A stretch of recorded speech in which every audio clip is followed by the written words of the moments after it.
In June 1775, only 2 months after Lexington and Concord, the American Revolution faced its first major battlefield test. The British Army was considered one of the most powerful military forces on Earth. Most colonists had little formal military training. Yet, on a hot summer day overlooking Boston Harbor, ordinary farmers, tradesmen, fishermen, and laborers stood against veteran British soldiers and nearly shattered Britain's confidence. Today we explore the Battle of Bunker Hill, a battle that Britain technically won, but one that transformed the entire Revolutionary War. The British won the Battle of Bunker Hill. They captured the battlefield. They forced colonial troops to retreat. By every traditional military definition, Britain had won. Yet after the battle, British officers looked across the field and saw hundreds of dead and wounded soldiers. One officer reportedly remarked that another victory like this might ruin the British Army in America. Bunker Hill became one of history's most famous examples of a victory that felt like a defeat. After Lexington and Concord, thousands of militia members poured into Massachusetts. They surrounded Boston and effectively trapped British forces inside the city. The British controlled Boston itself. The colonists controlled nearly everything outside it. This created a tense military standoff. Neither side knew exactly how the conflict would unfold. But everyone understood that another major confrontation was inevitable. Military leaders have always valued high ground. Cannons placed on elevated positions can dominate roads, harbors, and cities. The hills overlooking Boston were especially important.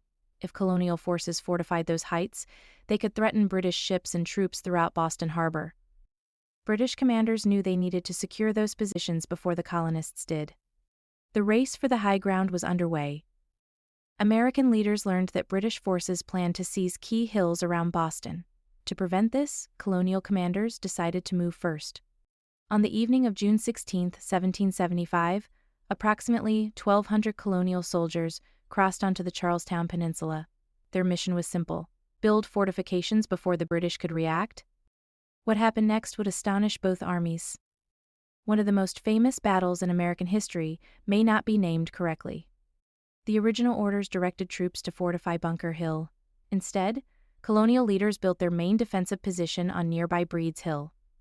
Breed's Hill was closer to Boston and posed a more immediate threat to British forces. Most of the fighting occurred there. Yet history continued calling it the Battle of Bunker Hill. The name simply stuck. Throughout the night, colonial soldiers worked tirelessly. Using picks, shovels, and bare hands, they constructed a large earthen redoubt. The work was exhausting. The soil was rocky. The danger of discovery was constant. Still, they continued. By sunrise, a substantial fortification stood on Breed's Hill. The British woke to an unexpected surprise. As daylight spread across Boston Harbor, British officers looked toward Charlestown. What they saw stunned them. A fortified American position had appeared almost overnight. The colonial army had transformed a vulnerable hill into a defensive stronghold. British commanders immediately recognized the threat. The fortifications had to be destroyed. The decision was made to launch an assault. British General William Howe was chosen to lead the attack. Howe was an experienced officer and respected commander. His plan seemed straightforward. British troops would land near the peninsula and march uphill against the colonial positions. The British Army had defeated professional European armies. Few expected colonial militia to offer serious resistance. That assumption would prove costly. British soldiers advanced in disciplined lines. The Americans waited. Officers ordered their men to hold fire until the enemy came close. When the British entered effective range, the colonial defenders unleashed devastating volleys. The attack collapsed. British soldiers fell across the hillside.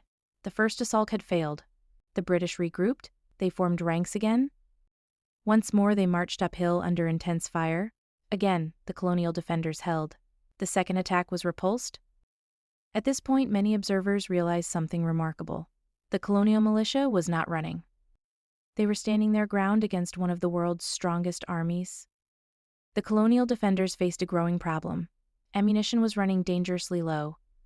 Some soldiers had only a few rounds remaining. Others had none. When the British launched their third assault, the Americans could no longer sustain effective fire. British troops finally breached the redoubt. Hand-to-hand fighting erupted.